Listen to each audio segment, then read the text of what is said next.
guys, welcome back to the channel.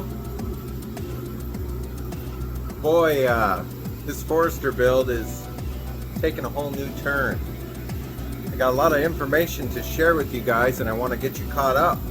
So this episode might be a little bit longer. Let me start by showing you what's been going on behind the scenes.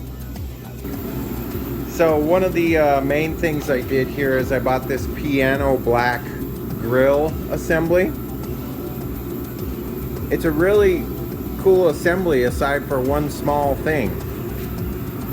You'll notice here that the emblem, this is the OEM Forester emblem, does not cover up the gaps in the mounting system that's behind this. If you move this up to cover that up, there's nothing to attach it to because of the curve of the grill. So I don't know if they make a larger emblem that goes over the top of this or what the deal is. I think it's JDM, but don't quote me on that. So they might have a larger emblem that goes on it in Japan, but I just use the stock Forester emblem. I'll leave a link in the description for all this stuff I'm going to show you. So I'll leave a link in the description for this grill. I think they're 110 bucks shipped off of eBay. Pretty cheap. Little upgrade if you want to get rid of the chrome. Red top Optima with a January of 2023 manufacture date. I bought this battery not because my battery was bad, but it's because of the color, and it just didn't sit well with me. And the fact that this brand new factory direct Optima red top battery was 173 bucks shipped. Now I don't know how long that deal is going to last, but I will leave a link in the description if you want one of these. The link that I leave is the correct fitment for the Forester. Even though it says it doesn't fit, if you go on the Optima website and look it up, it does fit. And it fits perfectly. You just got to make sure you take your spacer and put it on the bottom of the battery that comes with it. In other related news,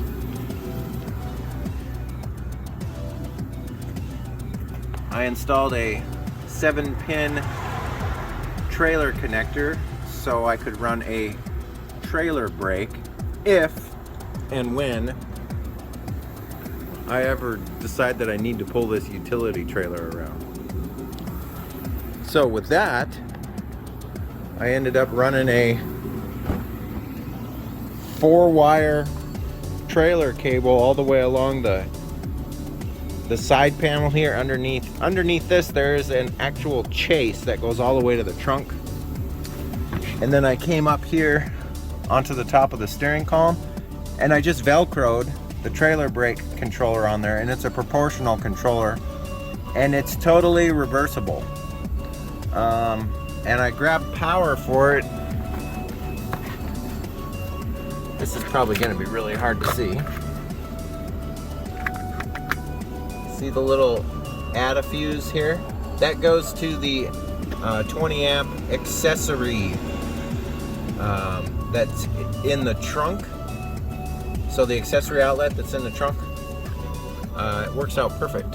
So that's where I snagged power for that setup. But I'm sure you guys didn't come here for all of the behind the scenes stuff. You came here to see what's in these boxes. I'll start off by saying I messaged the guy that sold me the Autel unit, told him how much I enjoyed it, and he actually reset the registration on it, so I have a full year of updates, and it's in my name on the actual Autel Maxi TPMS unit. If you haven't seen that video, it's the one previous to this, or previous to this 2 times, I believe. He sent me a digital inspection camera and a battery tester, just for messaging him and telling him what I thought of the unit. So I thought that was pretty neat. So we'll get those out of the way. So, hey, it just started snowing out. That's kind of fun. Anyhow, we've got a couple big boxes here and a couple small boxes. Let's get those opened up and I'll show you what we're working on today.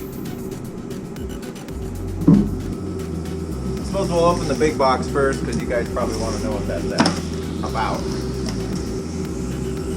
This is another deal that I got. Strangely enough, I got this from Subi Speed.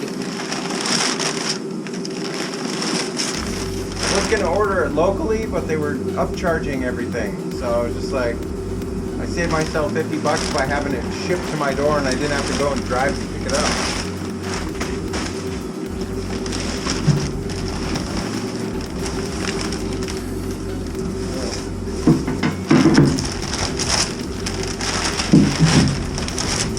Well packaged, that's for sure.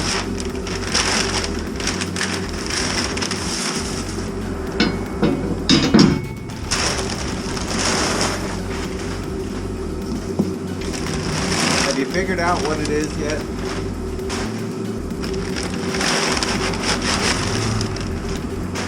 It's a lot of paper, that's what it is.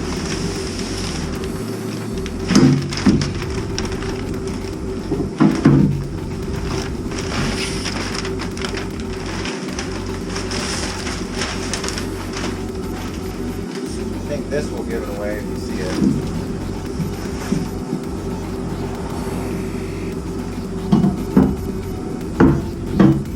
Kind of gives it away.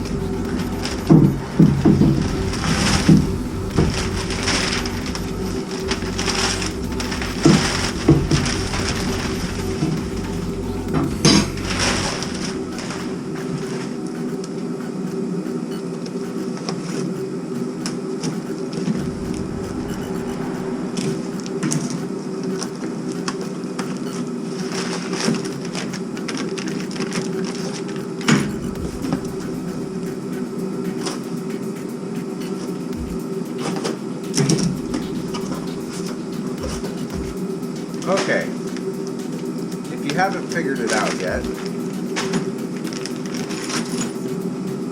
this is a Rally Innovations 2018 Forester Rally Light Bar. And it comes with some really nice stainless hardware, it looks like. So we've got installation instructions that come with it. I'm obviously going to read through those before we start. I'm not going to do a time lapse on this because there's quite a few other channels that have shown how to install this, including the Rally Innovations YouTube channel. However, let me show you what we're going to be putting on this bad boy.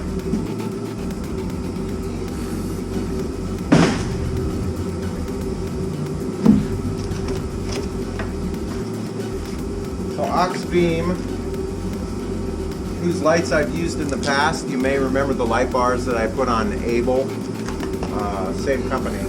Sent me these, so I'm going to try to wire these to the high beam, and then these ones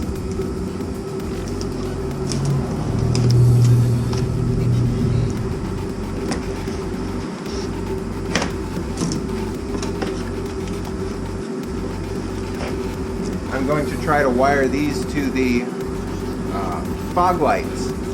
So you have white high beams that sit on the top of the light bar and fog lights that sit below the light bar. But first thing we need to do is get the light bar mounted, and then we can deal with putting these lights on and dicking around with all this wiring. Well, we're moving right along. So far, this is what I've got done. I've got the upper mount done.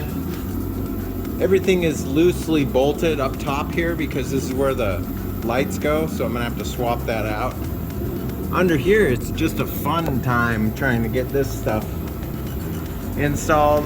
On the instructions, they make it look pretty easy. I mean, it wasn't too bad, but there's a crossbar that goes through the entire frame here to get that installed. I'm gonna start mounting lights, and then we're gonna look at wiring options. All right, guys, we got all of the lights mounted on the rally bar, and I've routed the wires through and behind the battery, and we're going to come up here into this fuse box.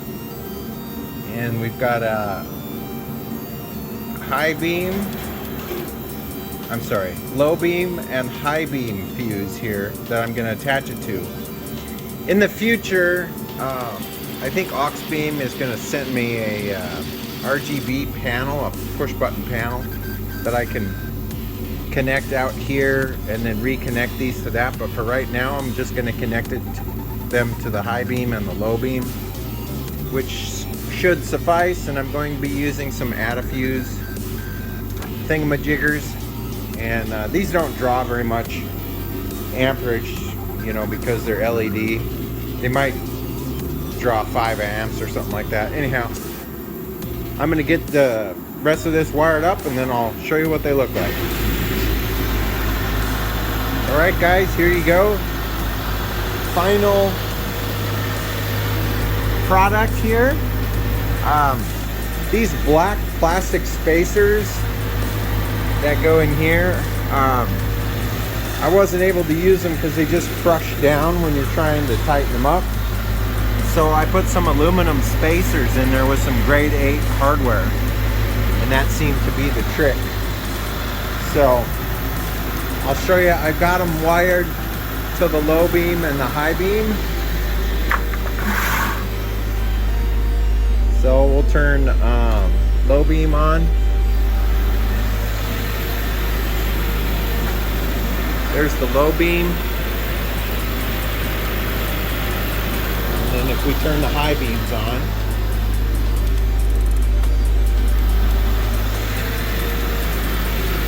it's rather blinding.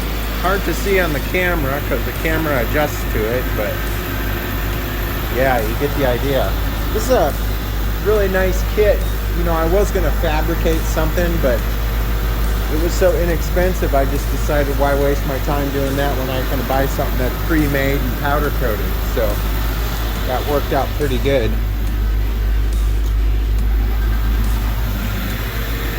But other than that, I think that's probably going to be it, guys. You're going to want to stay tuned. We got a little package that just arrived. We'll be doing an install on that. You'll have to stay tuned for the next episode to see what that is. And aside from that, we might have some Adventures with Abel videos coming out. And we're planning a long road trip, probably in April. So you might want to stay tuned for that. But other than that, I hope you guys are staying safe, taking care of each other. And as always, I will catch you next time. See you later. Bye-bye.